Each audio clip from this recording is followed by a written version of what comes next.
Hello, everybody, and welcome. I'm so glad to have with me today Mr. Jack Kingston from our 1st Congressional District, right? Yes, absolutely. Down in South Georgia. And first thing I got to ask you, Mr. Kingston, is your commercials. We love them around here, and I want to just find out, is that really your car? It absolutely is my car. We've had that car in the family. I did not buy it new, but I've had it for about 18 years.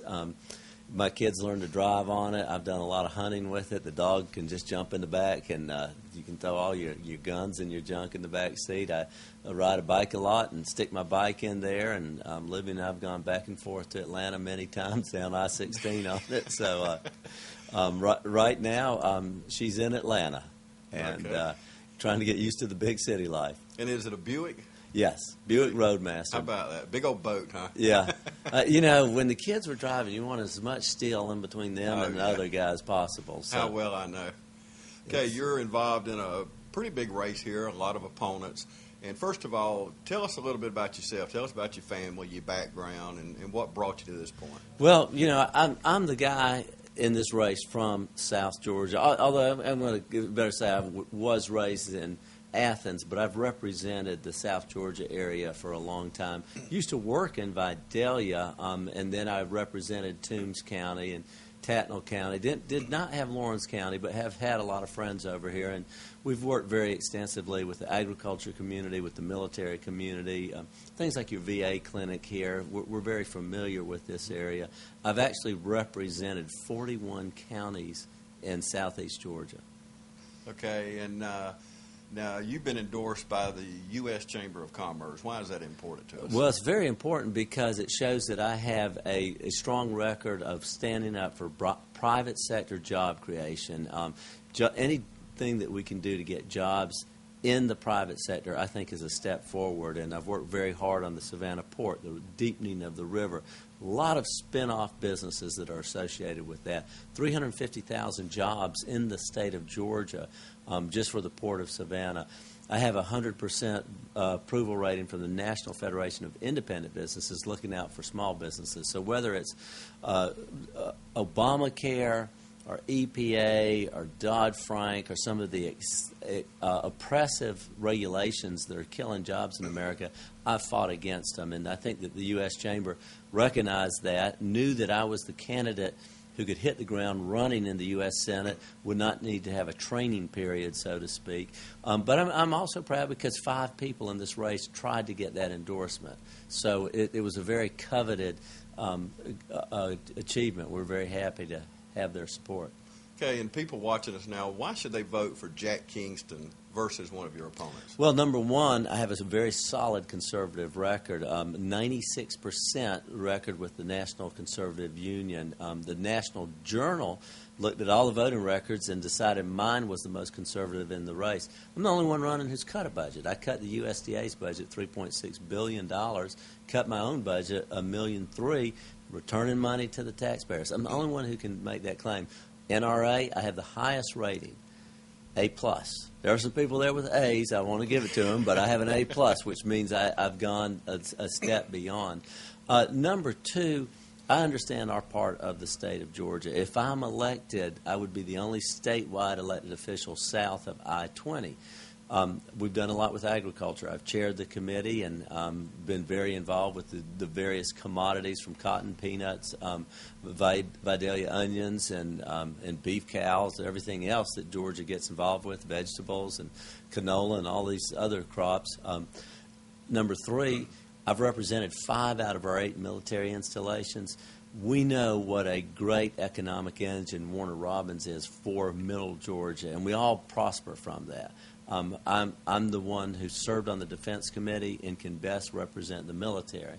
And then finally, I'm a businessman. I used to be with a company called Palmer & K. Carswell. In fact, we had a number of good clients in Dublin and a good, solid business background, but plus a good pro-business voting record. So many people now depend on public assistance. How can we reverse that trend? Well, I think what we've got to do is sometimes I feel like we're the party that sells broccoli competing with a party that gives away ice cream. And what we have to do is convince people that broccoli is better for you in the long run. And so what I believe that we have to do is say, if you're able to work, if you're able-bodied and you're on public assistance, there should be a work requirement. Now, a lot of people on the left don't like that, but we've actually done this before, and what the net results was, not only did the welfare rolls decrease, but people got their own dignity back because they like being independent and not having to count on a government handout. So I think you have to have a little bit of tough love out there. Drug testing for people who are on unemployment. If you're getting paid unemployment insurance, you ought to be job ready when the opportunity comes along. And if you're taking drugs, you're not job ready. And so some of this is common sense. And I think we can get there. The other part of it is just to make sure that there are enough jobs out there for people. And that would mean developing North American energy. It means a tax code that's simple, that stimulates businesses to grow. And then pushing back on these regulations. Obamacare has not done anything for jobs. Businesses have laid off people. They've quit insuring spouses of employees and so forth. All these regulations kill jobs, and we've got to push back on them. Speaking of Obamacare, it's the law of the land. So should we move on, or should we keep trying to revisit this and change it? And the second part of that, what about medical malpractice? Don't we need to attack that, do something there? Won't it bring down the cost of health care? It's hilarious when I hear the left say, it's the law of the land, let's move on. They don't feel that way about other things. The Second Amendment's the law of the land, but they can't quit challenging the right of you and I to own a gun. So I'm not persuaded by that whatsoever. It just sounds like a convenient statement. Obamacare is 1/6 of the economy. And we've seen what the rollout has done. And the phony numbers of the 7 to 8 million people who have signed up for it, the net gain is almost minimal in terms of the billions of dollars that we've spent. We can't afford Obamacare. It's not going to increase the quality of health care, and it's going to hurt the doctor-patient relationship. So we do need to repeal it. And I believe we need to replace it with a market-driven, patient-doctor-centered healthcare system, one that allows more choices, more competition in healthcare. The Republican Party offered a lot of alternatives all throughout the debate, but Obama and Nancy Pelosi would not let them come to the floor. Those are things that we have to key in on. Okay, the governor of Indiana, he spoke this past weekend at the NRA convention. And of course, Governor Deal has been attacked over the new gun laws. Should we have a national gun law so each state don't have to deal with that? Where are we headed with this? Well, the Second Amendment was not about hunting.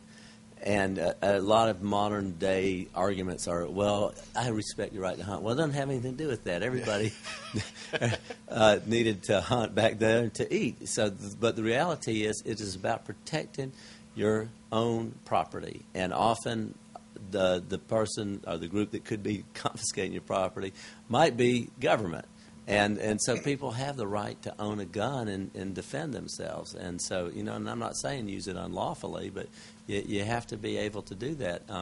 And so I think what we do need to do is say we have the Second Amendment, and that's the law of the land, yes.